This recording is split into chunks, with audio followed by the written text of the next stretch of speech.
Fidelity Digital Assets Wallet at the pros, the cons. The Fidelity Digital Assets Wallet app represents one of the biggest names in traditional finance stepping into the crypto world. But can a Wall Street giant really compete with native crypto wallets? The surprising truth is it depends on what kind of investor you are. Let's start with the pros. The most obvious one is trust and credibility. Fidelity has over $1 trillion in assets under management, and its reputation for security and compliance gives this wallet a level of reliability that few crypto platforms can match. Another huge advantage is institutional-grade custody. Fidelity uses cold storage and multi-signature security to protect assets, ensuring they are out of reach from online attacks. This makes it an excellent choice for long-term investors and businesses handling large amounts of crypto. The app also offers professional trading services and account monitoring, giving users peace of mind that their funds are being handled safely and efficiently. On the user side, Fidelity's wallet integrates with its brokerage tools,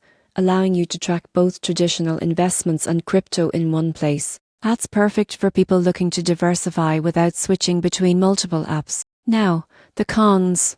The biggest drawback is limited coin support. Fidelity primarily focuses on Bitcoin and Ethereum, with plans to expand slowly. So if you're into defeats for smaller altcoins, you'll need other wallets. Another downside is restricted accessibility. Fidelity Digital Assets is designed mainly for institutional and accredited investors, not casual retail traders. The onboarding process can be lengthy, involving identity verification and compliance checks. Lastly, because of its regulated structure, privacy is limited. Every transaction and account is tied to your verified identity. In summary, the Fidelity Digital Assets Wallet app is a powerhouse for secure, compliant crypto management, but it's not built for everyone. It shines for investors who prioritize stability, regulation, and long-term custody over experimentation. If you're looking for a bridge between traditional finance and crypto, Fidelity delivers a professional, trustworthy entry point into the digital asset era.